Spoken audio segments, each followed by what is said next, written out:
Future సిటీలో plot కొనండి. Future లో మీరు కోటీశ్వర్లుగా మారే అవకాశం కోసం వెంటనే మాకు కాల్ చేయండి.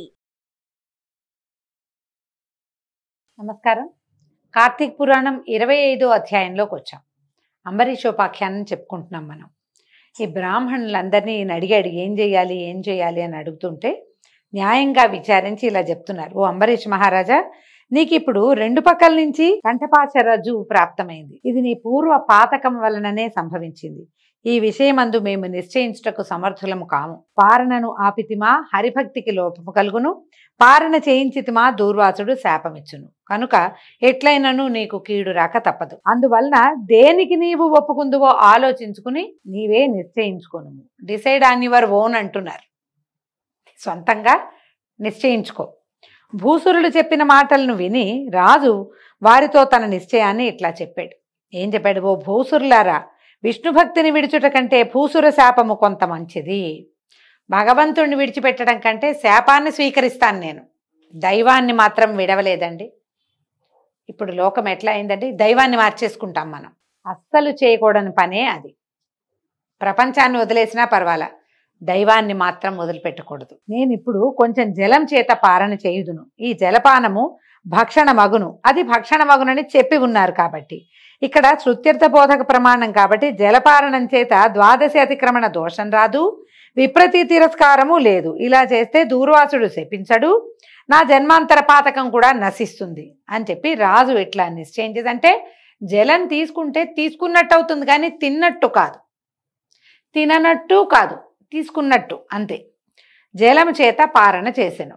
ఇంతలో దూర్వాస మహాముని వచ్చి అతి కోపంతో నేత్రములతో దహించేవాడిలాగా అంబరీష మహారాజును చూసి చెబులకు వినశక్యము గాని కఠినతరమైన వాక్యాన్ని ఇట్లా పలికాడట. ఆయన వచ్చేసాడు. ఈ నీళ్ళు తాగాడు, ఆయన వచ్చాడు. ఓ రాజా, అతిథినిగా వచ్చినటువంటి నన్ను విడిచి శాస్త్ర మర్యాదను వదిలి ధర్మభంగకారిణి అయిన దుర్బుద్ధితోటి నువ్వు ద్వాదశీ పారణమును చేసితివి. స్నానమాచరించక భుజించువాడు మలభోజియగును. ఇతరులకు పెట్టక తానొక్కడే భుజించిన వాడు పాపభోజి అవుతాడు. అతిథిని రమ్మని పిలిచి తాను ముందు భుజించిన వాడు వాడికంటే అధముడు. వాడు అశుద్ధములో ఉండేటువంటి పురుగు వలె మలాసి అవుతాడు. ఆత్మార్థము వంట చేసుకున్నవాడు పాపాన్ని భుజిస్తాడు. అతిథి కోసం వండించి తానే భుజించిన వాడు పాపముల పరంపరని భుజించిన వాడగును. అగ్నిపక్వమైనది గాని పక్వము కానిది గాని పత్రము గాని పుష్పము గాని ఫలము గాని పాలు గాని అన్నమునకు బదులుగా ఏది భుజించబడునో అది అన్నమే అగును.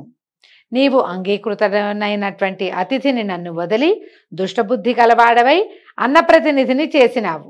బ్రాహ్మణ తిరస్కారివైన నీవెట్లు హరిభక్తుడవు కాగలవు? ఓరి మందుడా, ఎప్పుడైనా నువ్వు బ్రాహ్మణులను తిరస్కారం చేయవచ్చునా? నీకు హరి దైవం ఎట్లగును? అతని యందు నీ భక్తి ఎట్టిది? బ్రాహ్మణ విషయమందును హరి విషయమందును నీకంటే పాపాత్ముడు ఇంకొకడు లేడు. అనగా నీవు బ్రాహ్మణుడైన నన్ను వదలి భుజించదు గనక నీవు బ్రాహ్మణ తిరస్కారివైనావు. బ్రాహ్మణ తిరస్కారము చేతనే బ్రాహ్మణ ప్రియుడైన హరిని కూడా తిరస్కరించిన వాడవైతివి. ఓ రాజా, ఇప్పుడు నన్ను తిరస్కరించటం ఎట్లా ఉందంటే, నీ మదం చేత నీ పురోహితుడిని తిరస్కరించినట్లే. నువ్వు ఆయన తిరస్కరిస్తే ఎట్లాగో నన్ను తిరస్కరించినా అంతే. నీవు ధర్మాత్ముడవని పేరు పెట్టుకుని ధర్మ మార్గములను నశింపచేయుచున్నావు. ఓరి పాపాత్ముడా, ఈ భూమి యందు పుణ్యాత్ముల పాలిట నీవెట్లా ప్రాప్తమయ్యావు? భూమి అంతా పుణ్యాత్ములతో ఉంటే నువ్వు పాపాత్ముడవైన నువ్వెట్లా రాజు అయ్యావు? నువ్వెట్లా చక్రవర్తి సార్వభౌముడు కదా అయినా ఎందుకయ్యావు అని అడుగుతున్నాడు. అనగా నీవు రాజువు గనక పుణ్యాత్ములు నిన్ను ఆశ్రయించవస్తారు. నీవు దుర్మార్గుడివి గనక వాళ్ళని బాధిస్తావు. కాబట్టి నీవు ధర్మ కంటకుడు అవుతావు. దూర్వాసుడు ఇట్లా గట్టిగా ఆయన అరిచి కేకలు పెడుతుంటే అంబరీషుడు భయపడి నమస్కారం చేసి పాదాలు పట్టుకుంటున్నాడట. పట్టుకుని ఇలా ప్రసన్నుని చేసుకోవడానికి ఇట్లా ప్రార్థించాడయ్యా, నేను పాపుడను, పాపకర్ముడను, పాప మానసుడిని కూడా. నేను శరణు వేడుతున్నాను, నన్ను రక్షించు అన్నాడు. నేను ధర్మ మార్గం తెలియక పాపమనే పంకిలంలో పడి బురదలో పడి దుఃఖిస్తున్నాను. నిన్ను శరణు వేడుతున్నాను, నన్ను రక్షించు. నేను క్షత్రియుణ్ణి, జ్ఞానం లేక పాపాలను చేశాను. నీవు బ్రాహ్మణుడవు, శాంతి స్వరూపుడవు కాబట్టి నన్ను రక్షించు. బ్రాహ్మణులు క్షమాయుక్తులై ఉంటారు. మీ వంటి మహాబుద్ధిమంతులు కృపావంతులై మా వంటి పాప సముద్ర మగ్నులను ఉద్ధరించాలి. నేను పాపమే చేశాను, నన్ను రక్షించు. నువ్వు బ్రాహ్మణుడివి కదా. ఇట్లు పాదాల మీద పడి పరిపరి విధాలుగా ప్రార్థిస్తున్నటువంటి రాజును కఠినుడైన దూర్వాసుడు అత్యంత కఠినత్వాన్ని వహించి తన ఎడమకాలితో తన్ని దూరముగా పోయి నిల్చుండి మిక్కిలి కోపంతో శాపం ఇవ్వడానికి ప్రయత్నిస్తూ ఇట్లా అన్నాడు, ఓ రాజా, నేను దయగలవాడనే కానీ నాకు శాంతి లేదు. శాంత స్వభావమునకు ఆయలమైతిని కనుకనే దూర్వాసుడు శాంతి లేనివాడని తెలుసు. ఎందుకంటే ఆలయం నేను అతి కోపిని కాబట్టే నాకు దూర్వాసుడు అన్న పేరుంది. శాంత స్వభావానికి ఆలయం అయ్యాను కనుకే దూర్వాసుడు శాంతి లేనివాడని తెలుసుకో. ఇతర మునీశ్వరులందరూ కోపితులై తిరిగి ప్రార్థించిన ఎడల శాంతులగుదురు. నేను కోపితుడునైన నేని కోపం తెప్పించిన వాడికి కఠినమైన శాపం ఇవ్వక శాంతించేవాడని కాను అని ఇట్లా పలికి అంబరీషుని ఉద్దేశించి ఇట్లా శపించాడట. నేను శాస్త్రార్థవేదిని గనక జలముతో పారణ బ్రాహ్మణుని కంటే ముందు చేసితివని గర్వంతో, అంటే ముందే నేను పారణ చేశాను బ్రాహ్మణి కంటే ముందు అనే గర్వంతో ఉన్నావు కాబట్టి నీకు ఈ 10 జన్మలు వస్తాయి అని చెప్పి 10 జన్మలందు గర్వము పొందదగింది ఒక్కటి కూడా లేదు కనుక గర్వించిన వాడికి గర్వభంగకరాలైన 10 జన్మల్ని ఇస్తున్నానని భావం. ఇట్లా ఏమన్నాడు, నువ్వు మత్స్యాని వైపోవు, కూర్మాని వైపోవు, వరాహాని వైపోవు, వామనుడి వైపోవు, వికృతముఖుడి వైపోవు, బ్రాహ్మణ అతి క్రూరుడైన బ్రాహ్మణుడివికా, జ్ఞానసూర్యుడైన క్షత్రియుడివికా, దయాసూర్యుడైన బ్రాహ్మణుడివికా నువ్వు అని ఇన్ని మాటలు, నువ్వు అదైపో ఇదైపో ఇదైపో అదైపో అని శపించేశాడు. ఎన్ని రకాల స్వరూపాలు పొందమనో శపించాడు. ఇట్లా 10 శాపాలను ఇచ్చింది. నన్ను అవమానపరిచిన వాడికి ఇంకా శాపం ఇవ్వాలని అనిపించిందట. ఆయన చాలేదు, ఎన్ని ఇచ్చి నువ్వు చాపై పుట్టు, కూర్మానివై పుట్టు, వరాహానివై పుట్టు, వామనుడి వైపో, వికృతముఖం కలిగిన వాడి వైపో, తర్వాత క్రూరుడైన బ్రాహ్మణుడి వైపో, జ్ఞానసూర్యుడైన క్షత్రియుడి వైపో, అంటే ఇవన్నీ జన్మలు వరస, ఆ వరస ప్రకారం చెప్తున్నాడు అనమాట. దయాశూన్యుడైన బ్రాహ్మణుల వైపో అని ఇలాగా ఎన్నో శాపాలు నోటికొచ్చినవన్నీ అనేసి ఇంకా ఇంకా ఇంకా ఏదో అనేద్దాం అనుకున్నాడు అనమాట.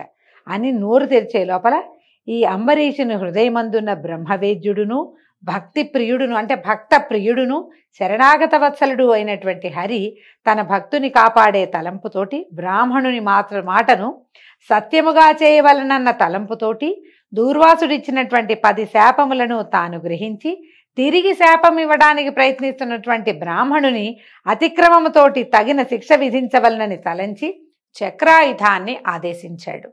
తర్వాత అంతలో ఆ చక్రము కోటి సూర్యకాంతితో ప్రకాశిస్తూ జ్వాలలతో మండుచుండగా నోరు తెరుచుకొని దూర్వాసునిపైకి వచ్చింది.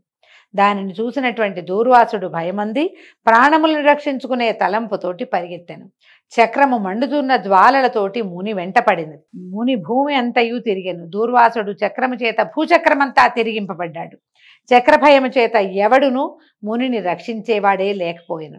ఇంద్రాది దిక్పాలులను, వశిష్ఠాది మునీశ్వరులను, బ్రహ్మాది దేవతలను వారందరూ కూడా దూర్వాసుని రక్షింపలేని వారైన. ఇట్లా తపస్సు చేసుకుంటూ కూర్చునేటువంటి మునీశ్వరునకు అతి కోపము చేత బుద్ధి చెరుచుకొని హరిభక్తునికి అవమానం చేయటం వలన సంకటము తటస్థించను. ప్రాణ సంకటం, ఈయన పారిపోయాడు, అక్కడికి ఇక్కడికి పరిగెత్తాడు. ఎక్కడికి పరిగెత్తినా అతనికి రక్షణ లభించలేదు. జ్వాలలతోటి మండుతున్నటువంటి 1000 పళ్ళు కలిగిన సుదర్శన చక్రము హరిభక్తుణ్ణి రక్షించే తలంపుతోటి హరిచేత ఆజ్ఞాపింపబడి దూర్వాసుని వెంట పరిగెత్తింది అనమాట. ఆయన పరిగెత్తాడు, చక్రం కూడా పరిగెత్తింది. దీంతో ఈరోజు 25వ అధ్యాయం పూర్తయిందండి. ఏ విధంగా చక్రస్వామి నుంచి దూర్వాసుడు రక్షింపబడ్డాడో రేపు ఉదయం 26వ రోజు పారాయణలో తెలుసుకుందాము. నమస్కారం.